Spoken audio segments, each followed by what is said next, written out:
Hello friends, welcome to my YouTube channel garden mates. आज हम तुलसी के बारे में बात करेंगे।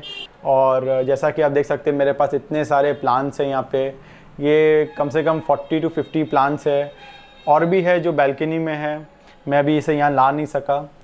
तो सबसे पहले ये देखिए, ये जो है वो 2.5 years हो चुके हैं ये प्लांट को। अभी इसमें पत्तियाँ झड़ना शुरू हो गई है, डंटियाँ दिख रही है और इसके फ्लावर्स भी झड़ चुके हैं। इसी से सीड्स कलेक्ट किए थे जिसमें से ये प्लांट ग्रो किया था। ये ऑलमोस्ट 1.5 years हो गए हैं। और ये सब कुछ यहाँ और भी है जो अप्रॉक्सीमेटली 1 year, विदिन 1 year के हैं। तो जैसा कि सब लोग का एक क्वेरी होता है कि हमारे पास एक ही तुलसी है या हमारे पास तुलसी रहती नहीं है, प्लांट सूख जाता है, हम लोग नर्सरी से लेके आए वो प्लांट मर गया, तो इसे कैसे केयर करते हैं या इसे कैसे ग्रो किया जा सकता है, इसका क्या करना चाहिए। तो आज मैं इस वीडियो में आपको इसी चीज़ के बारे में पूरा बताऊंगा। तो शुरुआत करते हैं सीड्स कलेक्शन से। हमें सीड्स कलेक्ट करने के लिए इसके फ्लावर्स का आने का इंतज़ार करना पड़ता है। तो ये देखिए, कुछ ऐसे पर्पलिश वाइटिश कलर के इसमें फ्लावर्स आते हैं। और ये फ्लावर्स पहले ग्रीनिश कलर के होते हैं, ग्रीन कलर के होते हैं और फिर पर्पलिश वाइटिश होते हैं और इस तरह से सूख जाते हैं। ये देखिए, ये कई कई जगहों पे देखिए ये सब सूख गए हैं। तो जैसे ही ये फ्लावर सूख जाए आप इसे पूरा कलेक्ट कर लीजिए। बहुत सिंपल है। आप यहाँ से थोड़ा सा इसे पकड़िए और आप इसे ऐसे करके टान लीजिए। तो ये देखिए, ये इसके ड्राई फ्लावर्स है जो आपने अभी मैंने कलेक्ट किए हैं। इसी के अंदर में ब्लैक रंग के छोटे छोटे इसके सीड्स होते हैं, वो मैं आपको दिखाता हूँ। तो जैसा कि आप देख सकते हैं, ये मैंने कुछ और फ्लावर्स कलेक्ट किए थे जो ड्राई हो गए थे। तो हमें भी इसी तरह से कलेक्ट करना है और मैं क्या करता हूँ, इसे ऐसे करके क्रश कर देना है। सिंपली थोड़ा सा आप इसे क्रश कर दीजिए। तो क्रश करने के बाद थोड़ा सा जाली को, और ये देखिए, ये है तुलसी के सीड्स। काले रंग के सीड्स आते हैं। आपको बस यही सीड्स कलेक्ट करने हैं और सिंपली मिट्टी में छिड़क देना है। तो वहाँ से आपके नए प्लांट्स ग्रो होना शुरू हो जाएंगे। तो सीड्स कलेक्ट करने के बाद अब मैं इस सीड्स को इस पॉट में नहीं छिड़कूंगा, क्योंकि ये ऑलरेडी पॉट में मेरे पास 8 से 10 प्लांट्स है। अभी जो नए प्लांट्स ग्रो होंगे उनको जगह नहीं मिलेगी ग्रो होने के लिए, तो वो छोटे के छोटे रह जाएंगे। तो आप भी जब भी सीड्स छिड़के तो किसी खाली पॉट में या किसी और प्लांट के साथ आप छिड़किएगा, तो ये बहुत अच्छे से ग्रो होता है। मैंने खाली पॉट में भी देखा है और किसी दूसरे प्लांट के साथ भी देखा है ग्रो करके।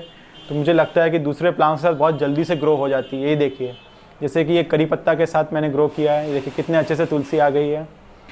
अभी क्या होगा कि अभी इसमें से मैं तुलसी निकाल लूँगा, क्योंकि सेम प्रॉब्लम सॉइल कंटेनर में है, तो फिर से जगह का ग्रोथ का रेस्ट्रिक्शन होगा, सॉइल के लिए प्रॉब्लम होगा जगह के लिए। तो इसी तरह से मैं सारे तुलसी को ग्रो करता हूँ, कलेक्ट करता हूँ और फिर एक अलग से पॉट में इसे प्लांट कर देता हूँ। आप बस एक चीज़ का ध्यान रखिएगा कि आपकी जब भी तुलसी ऐसे दूसरे पॉट में ग्रो होती हो तो इतने हाइट तक आ जाना चाहिए, कम से कम 10 to 12 इंचज़ का ऐसा हाइट गेन कर ले इतनी, तभी आप इसे निकालिएगा। क्योंकि जब ये ऐसी छोटी सी होती है तो नाजुक भी होती है और इसके जड़ जो होते हैं एकदम हेयर्स जैसे होते हैं, पतले से होते हैं, वो टूट जाते हैं। तो जब भी ऐसे डंटी मोटी हो जाए तब आप समझ जाइएगा कि इसके जो जड़ है वो भी काफ़ी अच्छे से ग्रो हो गया है। तो आप इजीली निकाल सकते हैं। निकालने का एक और तरीका है कि आप थोड़ा सा जो मिट्टी का पोर्शन है इसके साथ, सॉइल के साथ निकालिए, तो वो भी काफ़ी अच्छा रहेगा, ताकि उसका मेन जड़ को आप तोड़ नहीं देंगे। इसी तरह से मैं सारे तुलसी को कलेक्ट करके एक अलग सा पॉट में रखता हूँ और फिर वो आराम से ऐसे हरा भरा सा एक तुलसी का पॉट हो जाता है। तो जहाँ तक हम प्लांट की सनलाइट की रिक्वायरमेंट की बात करें, तो इसे सन लविंग प्लांट है, तो इसे काफ़ी अच्छे से धूप में रखिएगा।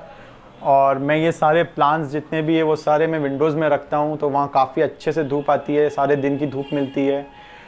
बारिश के मौसम में भी अच्छे से चल जाएगा, बट जैसे ही विंटर्स का मौसम आता है, सर्दियों के मौसम आते हैं, तो ये प्लांट की पत्तियां झड़ने लगती है, इसमें फूल नहीं लगते हैं और डंटियां दिखती है खाली। जैसे कि आप यहाँ देख सकते हैं, ये कुछ इस तरह से हो जाती है। ये देखिए, खाली आपको डंटियां नज़र आएगी, पूरा प्लांट में कोई भी आपको लीव्स नज़र नहीं आएंगे।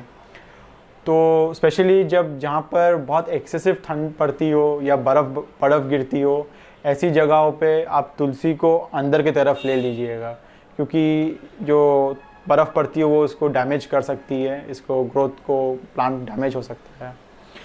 और सर्दियों के मौसम में आपको लगेगा कि प्लांट एकदम पूरा बंजर सा हो गया है, तो आप उसको वैसे ही रहने दीजिएगा, उसी पॉट में, उसी बस अंदर की तरफ ले लीजिएगा अगर हो सके तो।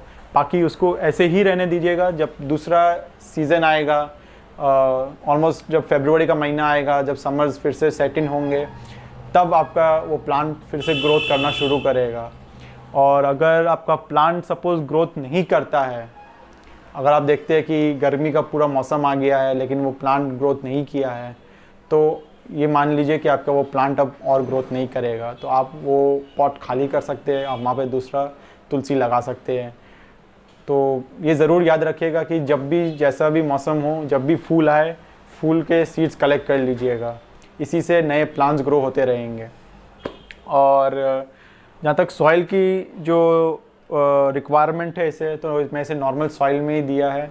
यहाँ पे अलग अलग टाइप की सॉइल मैंने दी है, एक्सपेरिमेंट किया है। जैसे कि किसी में सैंड ज़्यादा है और सॉइल कम है, किसी में सिर्फ सॉइल है, बिल्कुल सैंड भी नहीं है। तो ये हर तरह के सॉइल टाइप में चल जाती है। फर्टिलाइज़र मैं ऑर्गेनिक फर्टिलाइज़र देता हूँ जो घर में किचन वेस्ट से बनता है मेरा।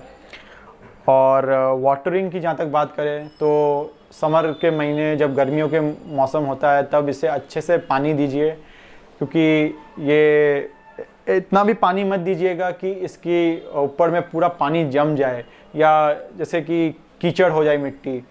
नॉर्मली पानी दीजिए, ये काफ़ी अच्छे से ग्रोथ करेगा।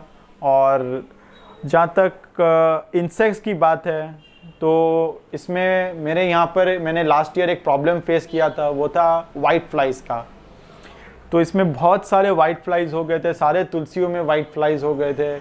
तो इसके लिए मैंने क्या किया कि मैंने नीम ऑयल का एक सोल्यूशन बनाया था, मतलब 1 लीटर ऑफ वाटर में 1 कैप नीम ऑयल का और 1 कैप एक mild soap solution. Soap solution कोई हार्श एकदम, जैसे कि बहुत माइल्ड चाइल्ड जैसे बच्चों के लिए सोप आता है, उस तरह का कोई सोप सोल्यूशन लीजिएगा, माइल्ड हो। उसे मैंने मिक्स करके 1 लीटर ऑफ वाटर में पूरा प्लांट में स्प्रे कर दिया था। स्प्रे करने से पहले मैंने प्लांट को पूरा पानी से भिगा भी दिया था। और जब भी आप ये वाइट फ्लाइज की प्रॉब्लम के लिए अगर आप ट्रीटमेंट करते किसी प्लांट को, तो आप 2 चीज़ ज़रूर याद रखिएगा। एक है कि ये प्लांट को कहीं अलग कर दीजिए, या फिर अगर आप अलग नहीं कर सकते हैं तो आप ये ट्रीटमेंट अपने बगीचे में सारे पौधों पे कीजिए, क्योंकि वाइट फ्लाइज एक पौधे में आप ट्रीटमेंट करते हैं तो वो दूसरे पौधे में जाके बैठ जाती है। तो इसी के साथ मैं तुलसी के बारे में सारी चीज़ें जानकारी आपको दे दी है। ये आप भी ट्राई कीजिएगा, जब आपके पास जो भी तुलसी हो, आप चाहे वो नर्सरी से लाएं या आपको अगर किसी के वहाँ से ऐसे सीड्स मिलते हैं तो आप सिंपली सीड्स कलेक्ट करके ग्रो कर लीजिए, तो ये काफ़ी अच्छे से हो जाएगा। और इसी के साथ अगर आपको कोई और भी जानकारियाँ चाहिए या कुछ और भी क्वेरीज़ है आपको, तो मुझे मेरे कमेंट सेक्शन में लिखिएगा, मैं आपको इस बारे में ज़रूर रिप्लाई करूँगा। Thank you and have a nice day.